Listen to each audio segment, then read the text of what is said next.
என்ன சார் இத்தனை நாளாக வந்து தம்பி மேலே இருந்த பாசத்தை ஒரே மேடையில் திருமாவளவன் சொன்ன மாதிரி தெரிய வருது. என்ன சொன்னாலும் தெரிஞ்சுதுங்களா?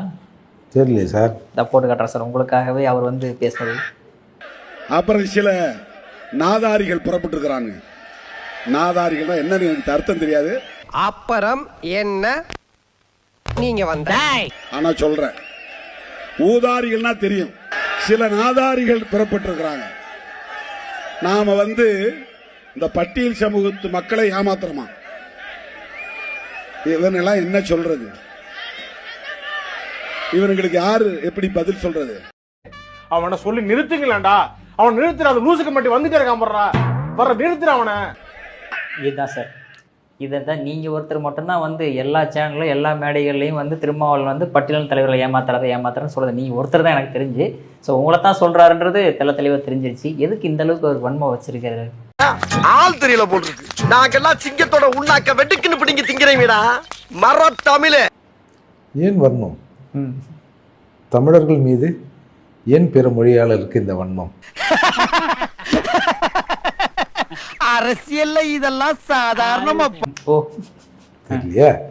அதாவது முதல்ல ஊதாரிக்கு தெரியும், ஊதாரித்தனமாக இருந்தவங்களுக்கு ஊதாரி தெரியும், நாதாரிக்கு அர்த்தம் தெரியலன்றாரு. இருந்தாலும் அந்த வார்த்தையை பயன்படுத்துகிறாரு. இப்போ வந்து இந்த சண்டாளன்ற வார்த்தை இருந்ததில்ல, அது வந்து ஒரு குறிப்பிட்ட சமூகத்தை சார்ந்த வார்த்தைன்னு அப்புறம் சொல்லப்பட்டது. அது மாதிரி நாதாரின்றது வந்து தென் மாவட்டத்தில் பன்னி மேய்க்கிற போயர் சமூகத்தை குறிக்கிற சொல்லது.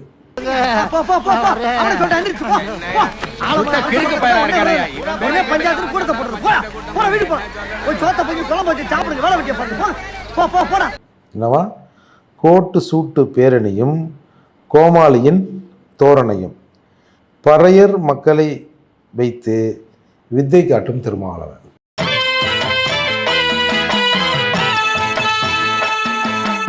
யார் சார் போடுறது அப்படின்னு விமர்சனங்கள் வருது. அப்போ அவங்க என்ன சொல்கிறாங்க, ஏன் அந்த வேகாத வெயிலில் வெள்ளைக்காரன் கோட்டை கண்டுபிடிச்சான், சும்மா ரோட்டில் போகிறவங்களாம் கூப்பிட்டு கோட்டு சூட்டு போடுறதுங்கிறது அந்த தகுதியோடு கோட்டு சூட்டு போட்டார்கள்ல அவர்களே அவமதிக்கிற செயல். என்ன பண்ணியிருக்கணும்? இந்த வேறு என் சமூகத்தில் நான் வந்து 35 ஆண்டுகள் வந்து இந்த சமூகத்துக்காக உழைச்சிருங்க.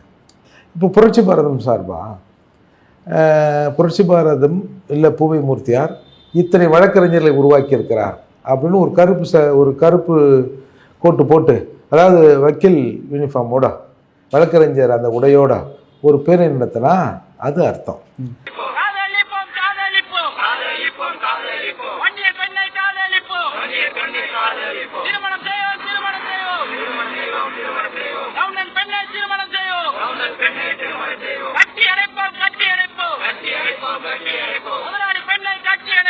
அடங்கொம்மால ஏய், என்னதான் ஆச்சு உனக்கு?